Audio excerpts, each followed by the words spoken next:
Thank you, Mr. Legal. Thank you, Mr. Blasberger. Now, I would like to we have two presentations on Venus by the two thinking heads of this project. I mean, the two scientists who created this mission and promoted it during this past year.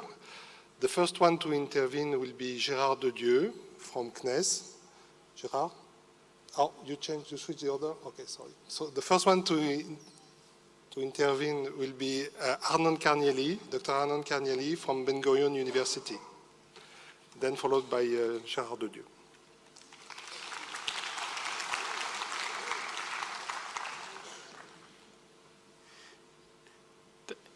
Thank you very much. Good afternoon. My name is Arnon Crniali. I'm from Ben-Gurion University, and I selected to be the Israeli principal investigator together with my colleague Gérard Dadieu from CESBI of France. This was a very challenging job to do because I tried to select or to optimize the optimal cover of the state of Israel by a satellite that has a very narrow swath, field of view of 27 kilometers. So for doing this, I simulated 3 long strips along Israel. Does it show here? Okay. I simulated 3 long strips over Israel, and the first one was the western strip, starting from the north of Rosh Hanikra and covering all the way south along the coastal plain to Nitzana area. The second is the east strip, which started north of Mount Ramon, going all the way to Emek Bet-Shan, but covering the Kinneret Lake.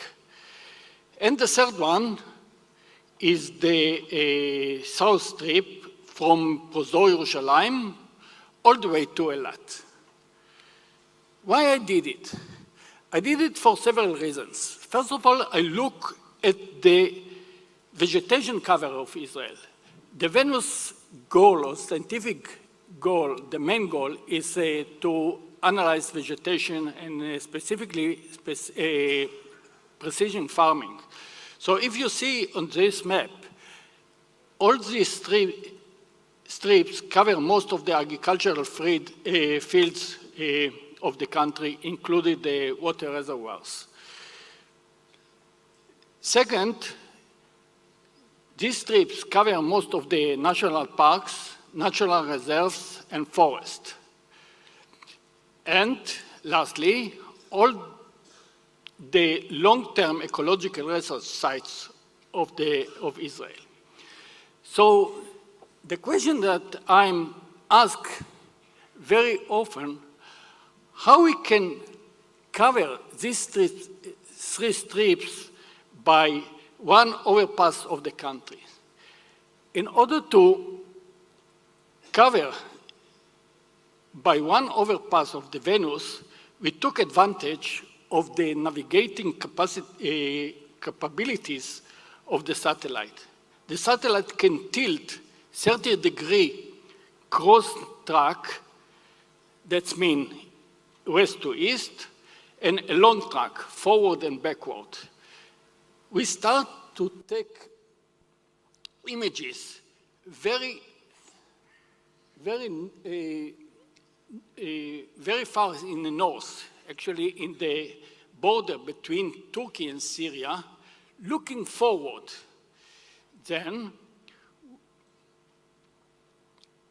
We have 12 tiles in these strips, takes 36 minutes, and starting at 10:30 a.m.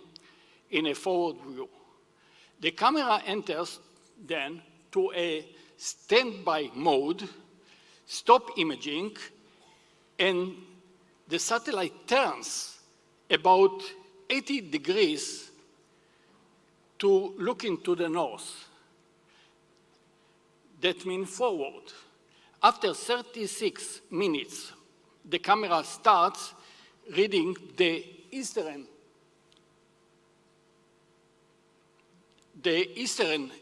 strip and going down to the next strips. Later, after that, we enter to another standby mode, and the satellite turns a little bit more to the south direction, and then the camera has a 35 seconds of camera starting to the last strips.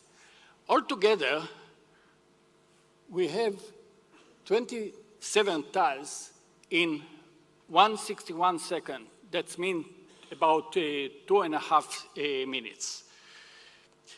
This is the first image, the same multispectral image that we have received from the Venus over Israel. It shows a city of Haifa, the Carmel Mountain, and part of the Israel Valley. The left panel is an image in natural color, while on the left, it is a false color composite. This is image shows the healthy or dense vegetation in red color.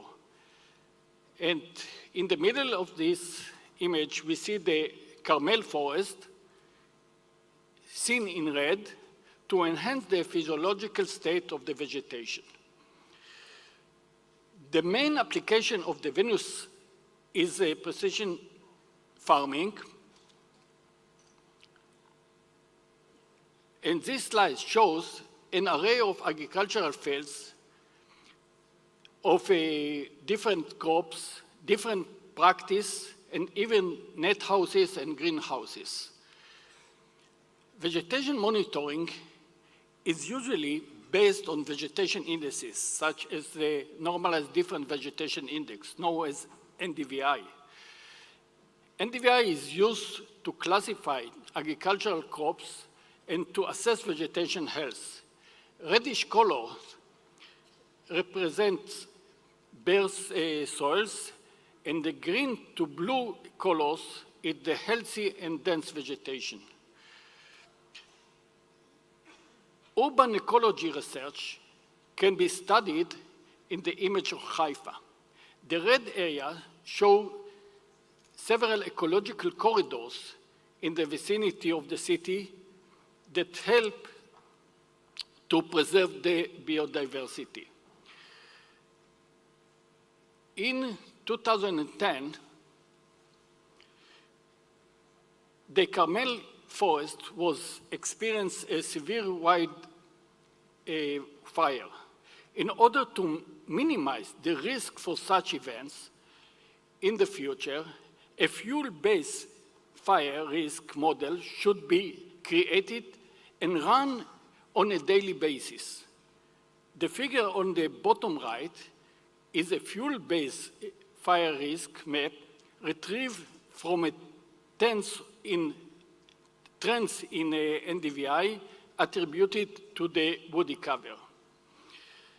Ramat HaNativ is one of the long-term ecological research sites of Israel. It's located in the Mount Carmel. Venus images will assist here to an ongoing research on regeneration and mortality of woody species such as oaks in the Mediterranean landscape. A new port is building in Haifa Bay. It's called Port. For deepen the bottom of the sea A massive construction has been carried out in the area. As a result, a lot of sediments, sands, are transporting from one place to another. The image shows a turbidity of the water in the bay caused by the construction of the new port. It demonstrates the ability of the Venus to assess water quality in coastal and inner water bodies. Thank you very much, and thanks all the partners that makes this project to be true.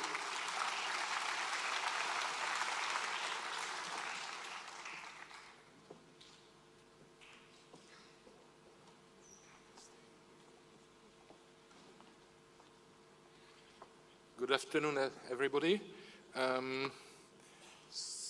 So my talk will arrive. So I will give you a little bit more details about the Venus mission and the way we intend to use it for some important challenges. I think, okay, thank you. So I have to put my watch to keep the time.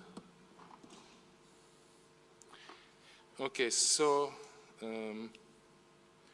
a short summary of the main innovation of the Venus mission. In a few words, it's 2 days revisit.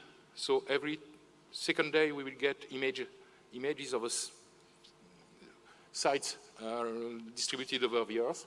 And we associate this time resolution with ground resolution of 5 and 10 meters. And we have an optical camera with 12 bands.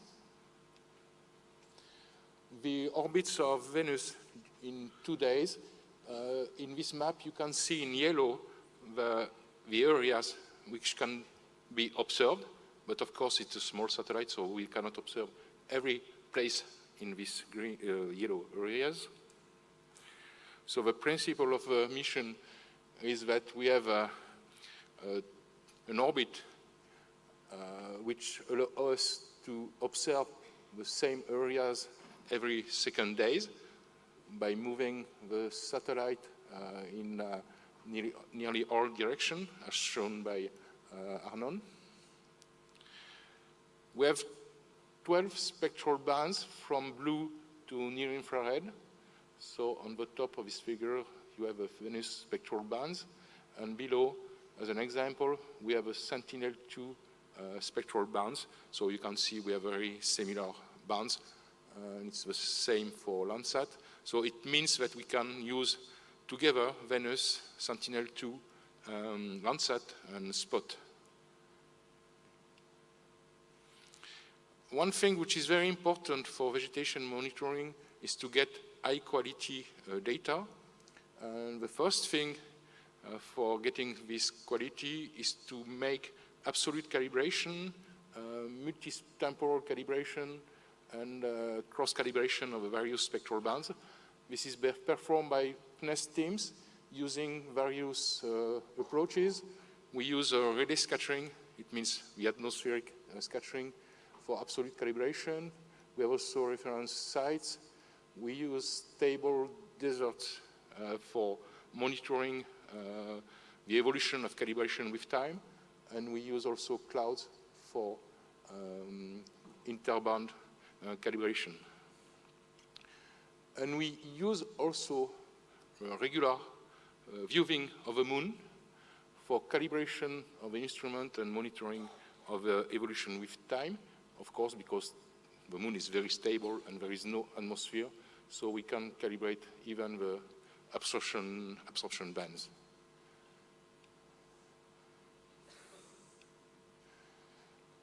In 2014, we made a call for proposal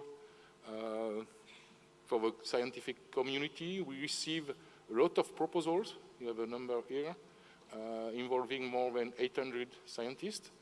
And at the end, we selected 100 sites plus calibration sites. So we have now 110 sites located nearly in every continent. most of the sites are in Western Europe, in the US, and also in South America.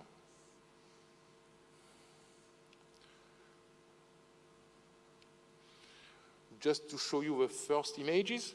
So the camera is working very well on the satellite 2. This is the first image located in Spain, the Ebro Delta. So we'll get images of this area, which is mainly devoted to rice every 2 days. This is an image in Peru, over a tropical forest. And this is another image of Phoenix, Arizona. These are irrigated crops. So the idea behind Venus is also to sample different ecosystems, different farming practices in order to develop knowledge of processes and models. For the next image, these are also Venus images. It's a time series obtained over the ARM site in Oklahoma in the US. So this image is from the 1st of September. And this, the following one, 7th of September, we eliminated cloudy images. And what you can see is that even in a few days, the surface evolves very quickly. If you look, for example, at this field,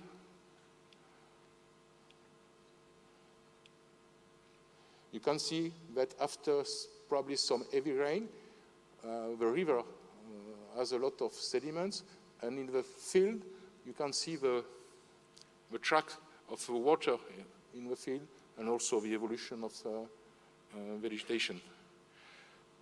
So this is mid of October, late October, and here it's late November, and you can see a fire here. I don't know if it's allowed in the US, in France it's forbidden. What is important also is to deliver to the scientists high-quality products, so we spend a lot of time using Taiwanese satellite Formosa 2 to develop methods for cloud screening, cloud shadow screening, and atmospheric correction. And so we will provide a level 1 product, which is top view atmosphere reflectances, level 2, which is corrected for atmospheric effects, like absorption and scattering, level 3, which is a time composite with very few remaining clouds. This is an example of what we expect from Venus. It's a farm, agricultural area in France where we have a time series of Formosa 2 data. And of course, with Venus, we'll get more data, higher quality data, more spectral band, and so on. And you can see here, this area, the kind of information we get. This is a vegetation index, and with time, this vegetation index evolves as a function of greenness of vegetation, and of course, the time evolution depends on the crop or on the vegetation species. So these are nice images, but what do we plan to do with this kind of images? And which challenges do we want to address? So one of the challenges is climate change, of course. Here we have on the left part of the slide the anthropic emission. It means the emission of CO2 due to human activities, mainly fossil fuels and land cover change. And on the right part, you have the carbon sinks, so the fate of emitted CO2. Most of the CO2 goes to the atmosphere, where it produces greenhouse effect and then climate change. A significant part of carbon goes to land. And what is important is to understand the capability of land, it means vegetation and soil, to store carbon or to release carbon, because this will have an impact on climate change. Here you have a view in this diagram as a function of a year. So this axis is the year. The other one is the latitude, and then you have an atmospheric concentration of CO2. So you can see first an increase of CO2 in the atmosphere. You can see also a rather big difference between the northern and southern hemisphere. And then you can see the seasonal variation of CO2 in the atmosphere. And what we want to understand is the time evolution of this concentration over the Earth. So this is just a diagram, this time at the field scale. So it's the evolution of carbon budget of a field. So we have a high variability. And of course, Venus doesn't measure CO2. It measures the evolution of vegetation with time, which is a driver for CO2 variation.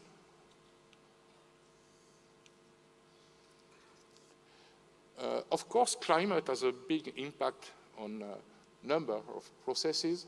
And in this figure, we have the expected change in agricultural productivity by 2080.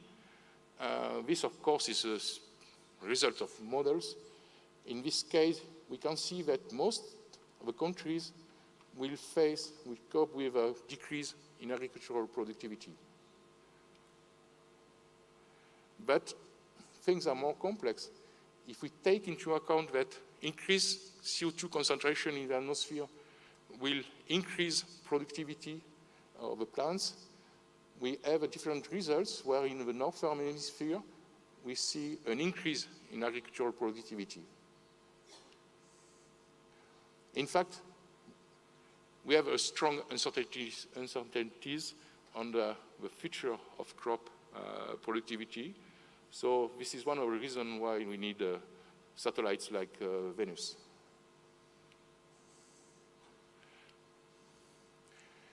So I speak a lot of CO2, but of course, agricultural processes, practices are more complex, and there are many other greenhouse gases like N2O and so on. There are a lot of processes with soil respiration, cattle, and so on. So just a figure to explain what is the contribution of Venus to these big challenges of food production and climate change. The main thing is that it will help to understand processes over the land surfaces, mainly vegetation, a role in water and CO2 cycles, and it will help to build models, more accurate and robust models. And then these models can be used in climate models, for example, carbon cycle models, or they can be used also for precision farming and grassland management, models for scenarios and so on. So Venus is a tool for scientists for better understanding of our processes and model simulation. So this diagram is a little bit complex, but the idea is that we can use several models to predict what Venus observes, and then using some optimization process, we can improve the models and the parameters of the model. This is called assimilation techniques. And I have an example here. This work was done by a French colleague in 2000. He used Landsat data with a couple models of water balance and vegetation growth. And using this kind of model, he was able to derive a lot of variables. Soil water content, soil moisture, leaf fur index, productivity, and we can do also carbon fluxes and so on. It depends on the model. And one of the conclusions of Nouvelon, the author of this study, was he got interesting results at the time, but the limited number of Landsat clear data was a limit. And so now with Venus, we can go further and build better model and better understand the processes. So as a conclusion, Venus is a contribution to two major challenges, climate and agriculture, and many other subjects we have proposal dealing with the snow cover in the Alps, in New Zealand, and so on. Venus also will contribute to the design of the next generation of Sentinel-2 because we start to hear people asking for an increased revisit of Sentinel-2. Of course, this costs money, so which is the optimal trade-off for the revisit of Sentinel-2. And also, we hope to use Venus for better quality products of different satellites, including Sentinel-2 and Landsat 8, for instance, by checking the operational products, so cloud masking, atmospheric correction, and so on. And then, probably during the third phase of Venus, we will use it for, I would say, scientific research on the physics, like using stereo viewing from different orbits and so on. And for VM3, what will be, I think, interesting for scientists is to go to one-day orbit, but this will be the matter of discussion with our Israeli colleagues. And so Venus is a part of a satellite system which observes the climate on the Earth, and it's a contribution. And of course, we have now many tools for building a space observatory of a climate. To finish, I would like to thank our colleagues from French and Israeli industry. The spirit of a collaboration was very good, and I hope it will continue in the future. Thank you very much.